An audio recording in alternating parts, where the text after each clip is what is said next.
പഞ്ചായത്ത് നഗരസഭ തെരഞ്ഞെടുപ്പുകളിൽ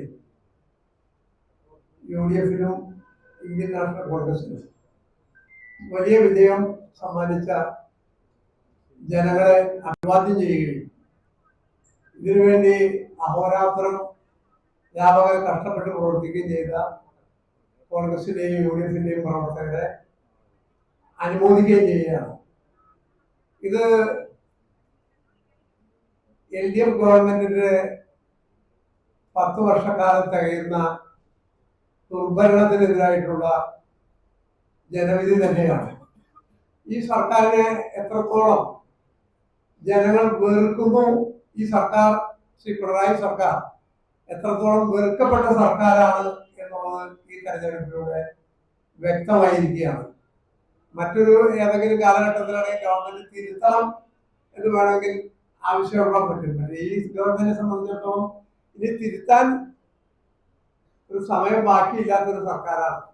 അവിടെ കേരളം എങ്ങോട്ട് പോകുന്നു എന്നുള്ള ചോദ്യത്തിന്റെ വ്യക്തമായ ഉത്തരമാണ് ഈ തെരഞ്ഞെടുപ്പിലൂടെ ഉണ്ടായത്. യഥാർത്ഥം പറഞ്ഞാൽ കേരളത്തിലെ ജനങ്ങളെ കബളിപ്പിക്കുന്ന നുണപ്രചരണങ്ങളും ഊതി വീർപ്പിച്ച വികസന പ്രവർത്തനങ്ങളെ സംബന്ധിച്ചുള്ള കാര്യങ്ങളുമാണ് ഗവൺമെന്റ് പ്രചരിപ്പിക്കാൻ ശ്രമിച്ചത്. ഈ തെരഞ്ഞെടുപ്പിന് തൊട്ടു മുമ്പാണ് കേരളത്തിന്റെ കാര്യത്തിൽ മുഖ്യമന്ത്രിയുടെ പ്രഖ്യാപനം വന്നത്. എത്രയോ ആളുകളെ പ്രയാസപ്പെടുത്തി, എത്രയോ ആളുകളെ ഇപ്പോഴും കേസ് നിൽക്കുന്നുണ്ട്. അതുപോലെ ഞങ്ങൾ ഉയർത്തിപ്പിടിച്ച ശബരിമല പ്രശ്നത്തിലായാലും രാഷ്ട്രീയ പ്രശ്നങ്ങളിലായാലും എല്ലാ കാര്യങ്ങളിലും ശരിയായ രീതിയിലൊരു വിശ്വാസയോഗ്യമായ വിധത്തിൽ ജനങ്ങളെ അഭിമുഖീകരിക്കാൻ യഥാർത്ഥത്തിൽ ഗവൺമെന്റ് സാധിച്ചിട്ടില്ല. അതുകൊണ്ട് തന്നെ കേരളത്തിൽ ഒരു രാഷ്ട്രീയ മാറ്റം വേണമെന്നുള്ള ജനങ്ങളുടെ താല്പര്യത്തിനാണ് ഇപ്പോ വിജയം നേടാൻ സാധിച്ചിട്ടുള്ളത്. ഇവിടെ സൂചിപ്പിച്ച പോലെ ഗ്രാമപ്രദേശങ്ങൾ എടുത്താലും, അത് പടിഞ്ഞാറ് മേഖല എടുത്താലും, കിഴക്കൻ മേഖല എടുത്താലും, നഗരമേഖല എടുത്താലും, ഗ്രാമമേഖല എടുത്താലും എല്ലായിടത്തും ഒരുപോലുള്ള വിജയമാണ്. പക്ഷെ ഈ വലിയ വിജയത്തിനിടയിലും ചില പ്രദേശങ്ങളിൽ അപകടകരമായ രാഷ്ട്രീയ മാറ്റത്തിന് പകരം ചില ധ്രുവീകരണങ്ങൾ ഉണ്ടായിട്ടുണ്ട് എന്നുള്ളതും ഈ സന്ദർഭത്തിൽ എടുത്തു പറയാൻ ഞാൻ ആഗ്രഹിക്കുകയാണ്. ചില തൃപ്പൂണിത്തുറ നഗരസഭ ഞാൻ പറയുമ്പോൾ അതുകൂടി പറയണമല്ലോ. തൃപ്പൂണിത്തുറ നഗരസഭയെ സംബന്ധിച്ചിടത്തോളം പറഞ്ഞാൽ തൃപ്പൂണിത്തുറ നഗരസഭയിൽ കഴിഞ്ഞ പ്രാവശ്യം UDFിന് 7 സീറ്റുകൾ ഉണ്ടായിരുന്നു. ഇപ്പൊ ഞങ്ങൾക്ക് 12 സീറ്റ് വിജയിക്കാൻ സാധിക്കും. പക്ഷെ അത് ഒരു വിജയമായി അവകാശപ്പെടാൻ പറ്റുന്ന ഒരു കാര്യമല്ല. പക്ഷെ അവിടെ ഉണ്ടായ ഒരു കാര്യം, നഗരസഭ ഉണ്ടായ കാലം മുതൽ 5 കൊല്ലം ഒഴിച്ച് മുഴുവൻ കാലഘട്ടത്തിലും നഗരസഭ ഭരിച്ച് CPM പുറകോട്ട് പോയി എന്നുള്ളതാണ്.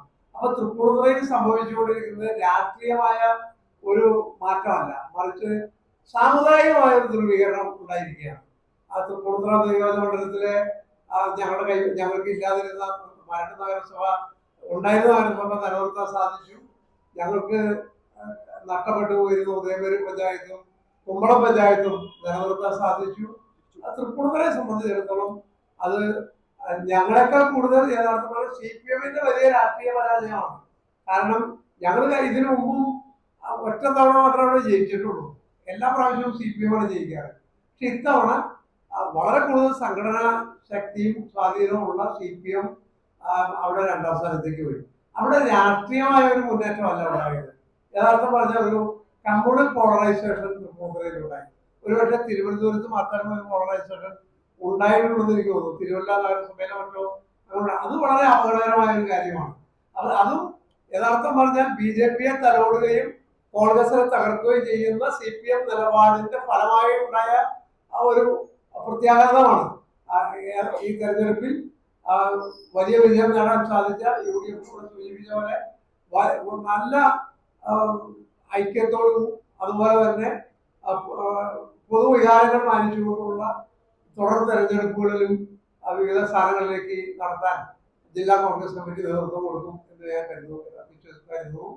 ഇതിന് നേതൃത്വം കൊടുത്ത ജില്ലാ കോൺഗ്രസ് കമ്മിറ്റിയെയും UDFിനെയും ആത്മാർത്ഥമായിട്ട് അനുമോദിക്കുന്നു. അതുപോലെ തന്നെ കേരളത്തിലെ കോൺഗ്രസ് നേതൃത്വം ഒറ്റപ്പെട്ട ചില അഭിപ്രായ വ്യത്യാസങ്ങളൊക്കെ മാധ്യമങ്ങളൊക്കെ ചൂണ്ടിക്കാണിക്കുന്നുണ്ടെങ്കിലും കാതലായ എല്ലാ പ്രശ്നങ്ങളും കേരളത്തിലെ UDFും കോൺഗ്രസും നേതൃത്വവും ഒറ്റക്കെട്ടായി പ്രവർത്തിച്ചതിന്റെ വിജയം കൂടിയാണിത്.